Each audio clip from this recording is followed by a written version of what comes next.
हाँ तो भाई पता लगे कि कोहाट में इज्तिमा हुआ था। फिर क्या हुआ कि वहां से जमातें निकली, साल सातवां चारवां चिल्ला। क्या हुआ कि मस्जिदें आबाद हो गई। क्या हुआ कि फजर में मस्जिदें भर गई। क्या हुआ कि अजान पे बाजार बंद हो गए। हाँ, इज्तिमा के बाद मार्केटें बंद हो जाती हैं अजान पे।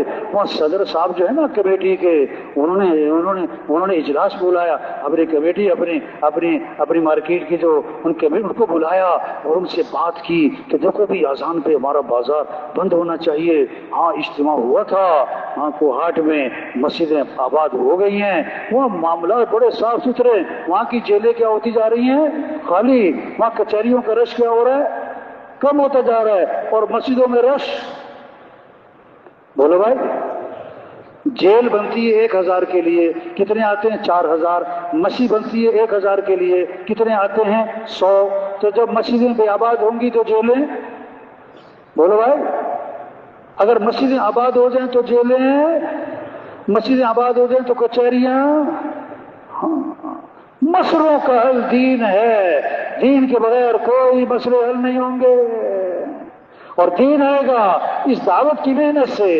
और इस मेहनत की जिम्मेदारी हर मुसलमान पर है, हर मुसलमान पर है कि जितना भी शर है और फसाद है और फितने मसाइल हैं, उसकी वजह माल की कमी नहीं है, चीजों की कमी नहीं है, उसकी वजह दीन में कमी है, अमाल में कमी है, अल्लाह को नाराज किया है। अब दीन आएगा दीन की मेहनत से। दीन की मेहनत को छोड़ा, इसलिए दीन में कमी आई। दीन में कमी आई, अल्लाह की निगाह से गिर गए। इसलिए घर घर मसाइलिस्तान, घर घर मसाइलिस्तान बन गया।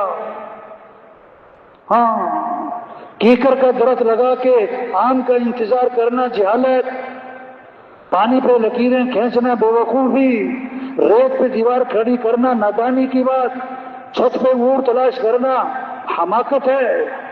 अल्लाह को नाराज करके मसाइल का हल नहीं हो सकता। नमाज छोड़ के मसलों का हल नहीं हो सकता। कुरान छोड़ के मसलों का हल नहीं हो सकता। दीन को छोड़ के, शरीयत को छोड़ के मसलों का नहीं हो सकता। मसलों का हल दीन है। मसलों का हल अल्लाह को राजी करना है। अल्लाह मसले हल करेंगे, हम नहीं मसले हल कर सकते।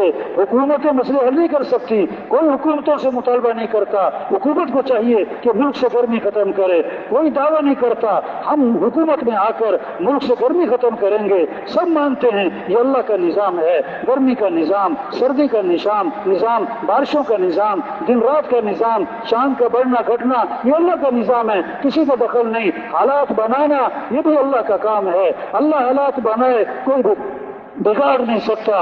अल्लाह बिगाड़ दे, कोई बना नहीं सकता। अमन ये तो अल्लाह की तरफ से होगा। हमें तो अल्लाह की तरफ रुजू करना है, हमें तो अल्लाह को राजी करना है, हमें दीन अपनी जिंदगियों में लाना है। तो दीन होगा, फिर अल्लाह हमारा साथ देगा, वो अल्लाह हमारे मसले हल करेगा, दुनिया के और आखिरत के। अल्लाह के बगैर मसले हल नहीं हो सकते। और अल्लाह साथ कब होगा? जब दीन होगा। दीन कब होगा? जब दीन की मेहनत होगी। और इस मेहनत की जिम्मेदारी हर मुसलमान पर है। ये हमारी सआदत है, हमारी सआदत है। तो तबलीग भाई उस साइल की तरह की निदा है, उस साइल की तरह की निदा है जो कहता है जो दे उसका भी भला, जो ना दे उसका भी भला। जबरदस्ती कोई नहीं, जबरदस्ती कोई नहीं। लेकिन अक्लमंद के लिए इशारे काफी है, अक्लमंद के लिए इशारे काफी है। इस सारे मजमे से गुजारिश है कि सब नियत करें, हमें दीन को दुनिया में फैलाना है इंशाअल्लाह, हमें दीन की मेहनत करनी है इंशाअल्लाह, हमें मस्जिदों को आबाद करना है इंशाअल्लाह, हमें अल्लाह के रास्ते में निकलना है इंशाअल्लाह। अल्लाह से मांगें, अल्लाह हमें तौफीक दे, अल्लाह और कोशिश करें। कोशिश क्या है? तय करें। अस्सलामु अलैकुम। कोहाट इज्तिमा का सबसे तारीख़ी बयान मौलाना इबादुल्लाह साहब का बयान, मुकम्मल बयान यहाँ से समाअत फरमाएं। आगे शेयर करें, चैनल को सब्सक्राइब करें। जज़ाकल्लाह।